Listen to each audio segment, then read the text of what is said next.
DGISPR نے ایک بات کی جو کہ سب سے زیادہ اس وقت ہدف تنقید ہے، وہ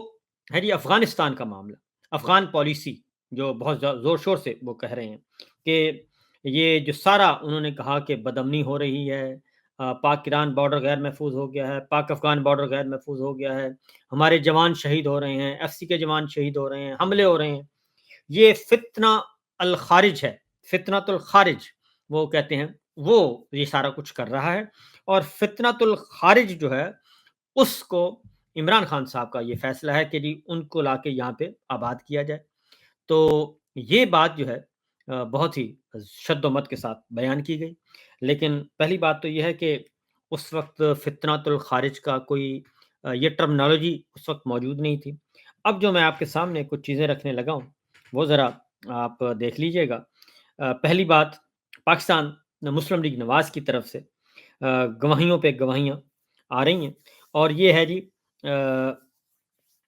یہ خبر میرے سامنے پڑی ہے کہ general Bajwa assures taking parliament into confidence on T T P talks. یہ ہے جی نومبر 9 2021، یہ میرے خبر سامنے پڑی ہے، اور اس میں یہ بتایا جا رہا ہے کیونکہ جنرل باجوہ نے جو ہے وہ پارلیمنٹ کو اعتماد میں لیا، اور جو طالبان کے ساتھ ٹی ٹی پی کے ساتھ جو گفتگو چل رہی تھی، مذاکرات چل رہے تھے، اس کے بارے میں یہ خبر ہے نومبر 9 2021 کی، یہ رپورٹ ہوئی ہے۔ جنرل باجوہ گئے تھے پارلیمان، اور وہاں پہ انہوں نے بڑے زور شور سے اپنا پوائنٹ آف ویو پیش کیا تھا، اور جنرل باجوہ ہی تھے جو یہ چاہتے تھے کہ یہ افغانستان میں جو ہو رہی ہے جنگ، اور افغانستان میں جو پیس ایگریمنٹ ہو گیا ہے، اور وہاں سے افغانستان سے غیر ملکی افواج کا انخلا ہونا ہے، تو اس کے بعد جو وہاں پہ طالبان ہیں ان کو لا کے پاکستان میں آباد کر دیا جائے، اور واپس آ کے یہاں پہ انسٹال کر دیا جائے۔ اس میں دوسری جو خبر ہے جی وہ میرے سامنے وہ اپنی جیو نیوز کی پڑی ہے جی، وہ کہتے ہیں Bajwa and Faiz Hameed settled matter with T T P only give us brief over. Khawaja Asif صاحب کا بیان ہے کہ جناب یہ ساری چیزیں تو انہوں نے آلریڈی طے کر لی ہیں، جنرل باجوہ اور فیض حمید ہیں، ہمیں تو صرف وہ آ کے بتانے آئے تھے کہ جناب ہم یہ کرنے لگے ہیں، اور اس میں انہوں نے کہا کہ 5 سے 6 ہزار جو ہیں ٹی ٹی پی جو فائٹرز ہیں ان کو سیٹ کیا جائے گا، اور ان کو ایمنسٹی دی جائے گی جی۔ تو یہ خبر موجود ہے خیر سے 24 جون 2024 کی، ٹھیک ہے جی، یہ خبر ہے۔ تو معاملہ یہ ہے کہ یہ سارا کچھ معلوم یہ کون دے رہا تھا؟ جنرل باجوہ اور جنرل فیض حمید، اور یہ سارا ملبہ کس پہ ڈالنے کی کوشش جا رہی ہے؟ عمران خان صاحب پہ۔ تو عمران خان صاحب افغانستان کی جو پالیسی ہے وہ کبھی بھی وزیر اعظم کے پاس نہیں رہی، امریکہ کے ساتھ تعلقات کبھی بھی وزیر اعظم کے پاس نہیں رہے، انڈیا کے ساتھ تعلقات وزیر اعظم کے پاس نہیں رہے، اور چائنا کے ساتھ تعلقات کبھی بھی وزیر اعظم کے پاس، خارجہ پالیسی ہماری وزیر اعظم اور وزارت خارجہ میں رہی نہیں، یہ اس کو براہ راست ڈیل کرتے ہیں ہمارے جی ایچ کو ڈیل کرتا ہے، اور آرمی چیف اس کو دیکھتے ہیں، اور ملٹری لیڈرشپ اس کو دیکھتی ہے، کیونکہ نواز شریف صاحب کے ساتھ پھڈا ہوا اسی مسئلے پہ، محترمہ بے نظیر بھٹو کے ساتھ اسٹیبلشمنٹ کی لڑائی ہوئی اسی مسئلے پہ، اس کے بعد ظفر اللہ جمالی صاحب کی لڑائی ہوئی اسی مسئلے پہ، زرداری صاحب کے ساتھ معاملہ گڑبڑ ہوئی اسی مسئلے پہ، تو سب کے ساتھ اسی مسئلے پہ ہوئی، اور عمران خان صاحب کے ساتھ بھی یہیں سے جھگڑا شروع ہوا، اور جو خواجہ صاحب کہتے ہیں، خواجہ آصف صاحب، وہ کہتے ہیں کہ ہمیں 2019 میں ہی ہمیں اپریل اور مئی میں ہمیں بتا دیا گیا تھا اس وقت، اور اس کے بعد اپریل 19 میں انہوں نے کہا تھا، مجھے جنرل باجوہ نے بلا کے کہہ دیا تھا کہ ہم عمران خان صاحب کو فارغ کرنا چاہتے ہیں، آپ کو لانا چاہتے ہیں، تو پہلے مرحلے پہ آپ کو ہم دیں گے، عمران خان کو ہٹائیں گے، دوسرے مرحلے میں آپ کو پنجاب گورنمنٹ دیں گے۔ تو اس وقت بھی یہی پھڈا ہوا تھا کہ فروری 2019 میں جب بالا کوٹ ہوا، بالا کوٹ پہ جب حملہ کیا ہماری فضائی حدود کی خلاف ورزی کرتے ہوئے بھارت نے، تو اس وقت جو نیشنل سیکورٹی کمیٹی کی میٹنگ ہوئی، اس میں عمران خان صاحب اور باقی سب نے یہ ڈیسائیڈ کیا کہ انڈیا کو جواب دینا چاہیے، لیکن اس وقت جنرل باجوہ اور اس وقت کے وزیر خارجہ جان پومپیو جو ہیں وہ آپس میں رابطے میں تھے،